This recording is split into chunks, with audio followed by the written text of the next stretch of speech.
و طہارت پہ بآواز بلند صلوات پڑھیں۔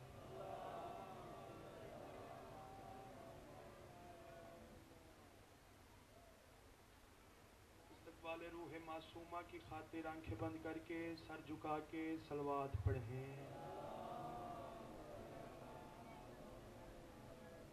اعوذ باللہ من الشیطان اللعین الرجیم، بسم اللہ الرحمن الرحیم، الحمدللہ رب العالمین، الصلاة والسلام علی سید الانبیاء والمرسلین، صاحب کعبہ قوسین، ولی والدارین، امام القبلتین، جد الحسن والحسین، ابی القاسم محمد وَأَهْلِ بَيْتِهِ الطَّيِّبِينَ الطَّاهِرِينَ الْمَعْصُومِينَ الْمُنْتَخَبِينَ الْمَظْلُومِينَ اما بعد، بسم اللہ الرحمن الرحیم۔ اليوم یائس الذین کفروا من دینکم، بآواز بلند صلوات پڑھیں۔ دعا ہے خلاق دو عالم مخدومہ عالمیان کی عزت اور عظمت کے صدقے میں ہماری اس پرخلوص عبادت کو اپنی بارگاہ میں شرف قبولیت عطا فرمائے۔ آمین کہنے کے سارے زحمت فرمائیں۔ الہی اس ذکر کے صدقے میں اس ذکر کے وارث کا جلد ظہور ہو جائے، اس عزت والے دربار سے کوئی خالی دامن نہ جائے۔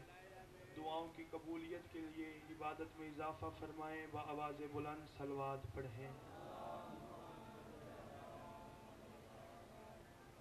اجازت ہے جی گفتگو کا آغاز کیا جائے، کوئی لمبی چوڑی مجلس نہیں۔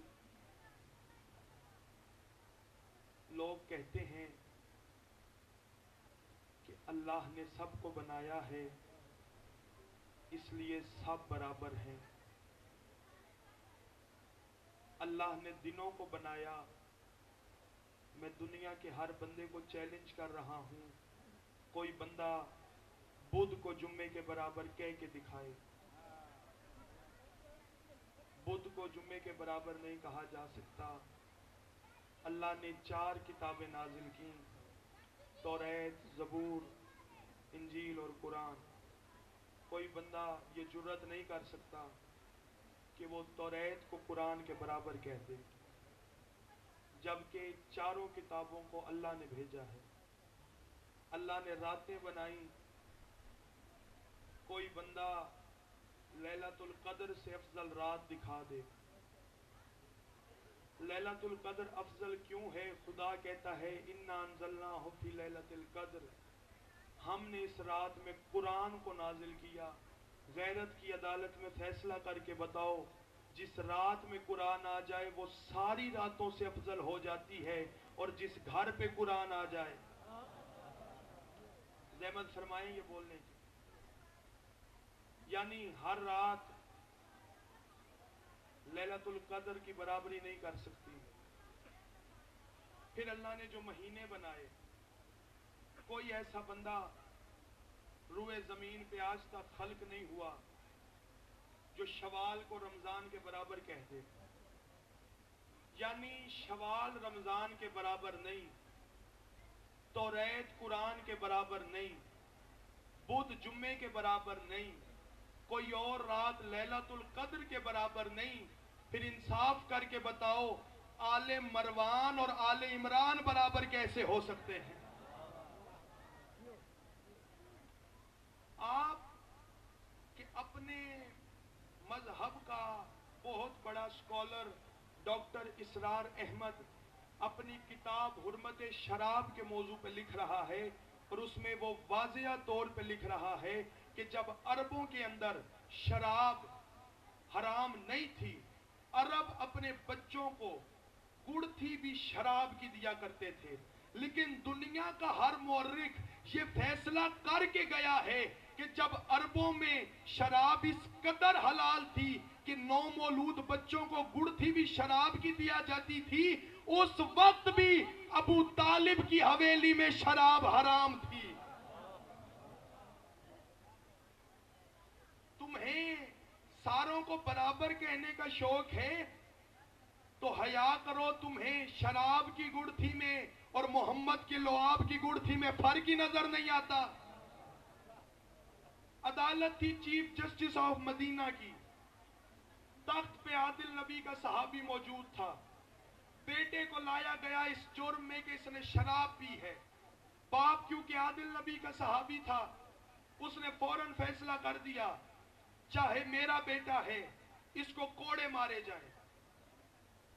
بیٹے کو غصہ آ گیا، بڑے دربار میں بیٹا کہتے بابا آپ نے فیصلہ تو کر دیا اور مجھے آپ کے فیصلے پہ اعتراض بھی کوئی نہیں، لیکن میری شرط یہ ہے مجھے کوڑے وہ مارے جس نے خود کبھی شراب نہیں پی۔ بھرا دربار مدینہ خاموش ہو گیا۔ مجھے دکھ ہوگا اس بندے پہ جو اس جملے پہ میرے ساتھ نہیں بولے گا۔ سامعین گرامی قدر، جب پورا دربار خاموش ہو گیا نا، جو کہتے ہیں سارے برابر ہے، بھرے دربار میں اکیلا ابو طالب کا بیٹا تھا جو مجمع میں آ گیا کہ کہتے ہیں فلاں ابن فلاں، تجھے کوڑا میں بھی مار سکتا ہوں، میرا حسن بھی مار سکتا ہے۔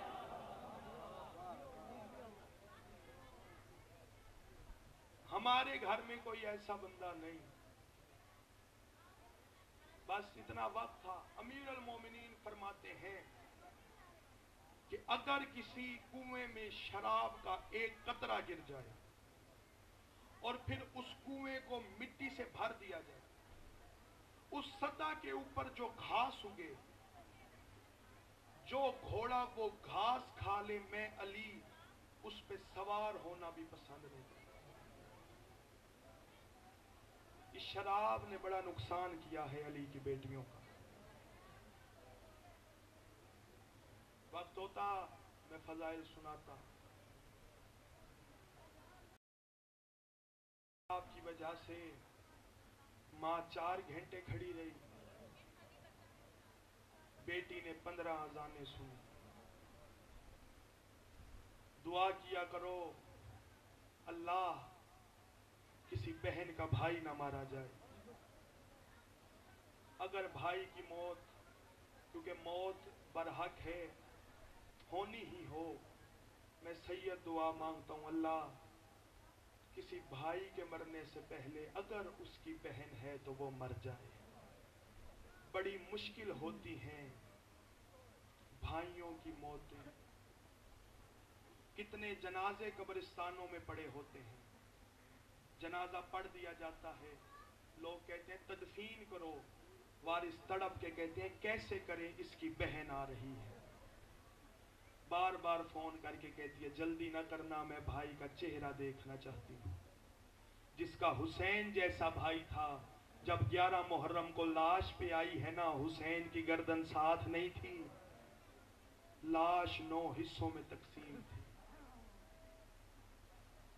مقتول بھرا دی لاش اتے، ہجا بھین غریب نہیں آئی، بے غیرت شام دے لوکاں نے چا لاش تے لوٹی پائی، کہیں مندری کہیں اماما کہیں آ پوشاک لہائی، لٹیندہ ڈیک کے لاش بھرا کو چپ کر گئی زہرا جائے۔ بے پلانے اونٹ منگوائے گئے، بیویوں نے بھائیوں کی لاشوں کو چھوڑا۔ میں نے پڑھ لیا لاشوں کو چھوڑا، آسانی سے نہیں چھوڑا۔ بزرگ ذاکر کہتے تھے جب لاشوں پہ بیٹھی تھی تو لباس کا رنگ اور تھا، جب اٹھی ہیں تو کپڑوں کا رنگ تبدیل ہو گیا، بے پلانے اونٹوں پہ سوار کیا گیا۔ بس ایک لفظ میں بتانا ہے بیٹی کو باپ سے کتنا پیار تھا، باپ کو بیٹی سے کتنا پیار تھا۔ ابھی آخر میں حسین کی سواری کی شبیہ آئے گی، یقیناً حرف آخر ذاکر مظلوم کی شہادت پڑھے گا۔ ہر ذاکر شہادت پڑھتے ہوئے کہتا ہے 7ویں ضرب پہ بی بی نے قاتل کے خنجر میں ہاتھ ڈالا، آج تک کسی نے آپ کے ڈر سے نہیں بتایا بی بی نے ہاتھ اس لیے ڈالا تھا اس کا خنجر رک جائے، لیکن مجھے ممبر کی عزت کی قسم ہے اس کا خنجر رکا نہیں، اس نے معصومہ کی انگلیوں کو نہیں کھولا، اس زور سے خنجر چھڑوایا ہے نا، بیٹی کی ہتھیلی ویسے زخمی ہو گئی جیسے باپ کی گردن زخمی۔ پتھروں میں نہیں عزاداروں میں پڑھ رہا ہوں۔ 2 اولادوں کو حسین بادشاہ نے تہجد میں مانگا، نانے کے بغیر نہیں رہتا تھا اکبر مانگا، اماں کے بغیر نہیں رہتا تھا سکینہ کو مانگا۔ جب اکبر کا آخری وقت تھا حسین تب ملنے گیا، جب سکینہ کا آخری وقت تھا حسین تب بھی ملنے گیا۔ لیکن فرق بڑا تھا، جب اکبر کو ملنے آیا تھا حسین زندہ تھا۔ اس لفظ کی قدر پردہ دار کریں گے، جب سکینہ حسین کا صرف سر آیا تھا، حق یہ بنتا تھا زادارو جس طرح بیٹے کو ملنے گیا تھا ویسے بیٹی کو ملنے آتا، جس طرح بیٹی کو ملنے آیا تھا ویسے بیٹے کو ملنے جاتا، کیونکہ بیٹیوں سے باپ کے زخم برداشت نہیں ہوتے۔ میں نے ایک لفظ کہنے، جس کے دل میں قبر حسین ہے وہ بندہ ماتم ضرور کرے گا۔ عزاداران مظلوم کربلا جب اکبر کو آخری وقت میں ملنے گیا تھا، اکبر نے بھی ہاتھ سینے پہ رکھا ہوا تھا۔ حسین فرماتے ہیں اکبر دنیا نے جو مجھے غریب سمجھا ہے تو نے بھی اپنے بابے کو غریب سمجھ لیا، ساری زندگی دونوں ہاتھوں سے سلام کرتا تھا، میرا لال آج ایک ہاتھ کیوں اٹھایا ہے؟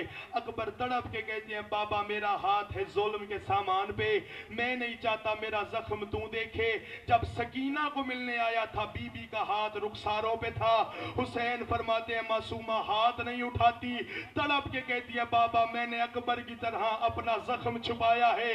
آواز ہے کیسا زخم؟ بی بی تڑپ کے کہتی ہیں جب تیرے قاتل نے مارا تھا اس کے ہاتھ میں لوہے کی انگوٹھی تھی، بابا میرے رخساروں پہ آج تک اس انگوٹھی کا نشان۔ بے پلانے اونٹوں پہ علی کی بیٹیاں بیٹھی، آپ نے ابھی تک اس لفظ کی قدر نہیں کی۔ بے پلانے اونٹ، دیہات کے لوگ ہو جب اونٹ چروانے کے لیے لے کے آتے ہیں اس وقت ان پہ پالان نہیں ہوتے، اونٹ والے کو کہنا اس کو بٹھا، اونٹ پہ سوار ہو جانا، اپنے ہاتھ ادھر رکھ لینا، اسے کہنا اب اسے اٹھا۔ جب اونٹ اٹھے اور ہاتھ ادھر رکھ کے تو سنبھل نہ سکے، شام کی طرف منہ کر کے کہیں علی کی بیٹی تیرا اپنا مقدر، میں مرد ہو کے ہاتھ باندھ کے سنبھل نہیں سکا، اللہ جانے بازار شام میں جب پتھر برس رہے ہو۔ بے پلانے اونٹوں پہ اونٹ اٹھنے لگے، علی کی بیٹی کی آواز ہے سجاد اس وقت تک محمل نہیں چلیں گے جب تک مجھے سکینہ نہ مل جائے۔ اماں میں جانتا ہوں سکینہ کہاں ہے، بی بی تڑپ کے کہتی ہیں اسی بات کا تو ڈر ہے، پوری کربلا کو پتا ہے سکینہ کو بابے سے کتنا پیار تھا۔ قسمت سید زادی کی بھائی کے پہنچنے سے پہلے باپ کا قاتل معصومہ کے پاس آ گیا، اتنا ڈر گئی تھی نا بی بی اس کمینے سے، جیسے اس کو آتے دیکھا بی بی نے بابے کی لاش کو چھوڑا، چھوٹے چھوٹے ہاتھ باندھ کے کہتی ہے مجھے معاف کر دے، بابے کا آخری سلام کرنے آئی تھی، اب جو ماتم کی نیت سے آئے ہو۔ بی بی تڑپ کے کہتی ہیں شیمر کل میں نے تیری کتنی منتیں کی ہیں، تو نے میرے باپ کو مار دیا، آج پھر تیری منت کر رہی ہوں، وہ سارا قافلہ تیار ہے، انہیں شام لے جا مجھے کربلا چھوڑ دے۔ شمر کہتا ہے بچی اس جنگل بیاباں میں رہ کے تو کیا کرے گی؟ بی بی کہتی ہے تم نے اپنی لاشیں دفن کی ہے نا، میرے باپ کی لاش پڑی ہے، تم چلے جاؤ گے میں رستے پہ بیٹھ جاؤں گی، جو قافلہ گزرے گا میں ہاتھ باندھ کے کہوں گی اللہ راسی کی لاش پڑی ہے، پردیسی کی لاش پڑی ہے، کوئی دفن کر دو۔ کمینہ کہتے کوئی جائے نہ جائے تجھے لے کے ضرور جاؤں گا۔ بی بی کہتی ہے وجہ بتا، کہتے میں نے ظلم کرنا ہے، بی بی کہتی ہے ظلم کے لیے میرا سجاد ضامن پڑ جاتا ہے، کمینہ کہتے سجاد پہ نہیں میں نے تجھ پہ ظلم کرنا ہے، کہتے اس کی وجہ یہ ہے کل میں نے تیرے باپ کو 13 ضربیں ماری ہے، 13 ضربوں میں تیرے غریب پیاسے بیٹے بھائیوں مہمانوں کی موت کے تھکے ہوئے بابے نے ایک دفعہ ہائے نہیں کی، لیکن جب 7ویں ضرب پہ میں نے تجھے مارا ہے خنجر کے نیچے سے تیرے بابے کی آواز آئی ہائے میری سکینہ، یہ کہتے سارے رستے مارتا تجھے رہوں گا، تڑپاتا تیرے بابے کو۔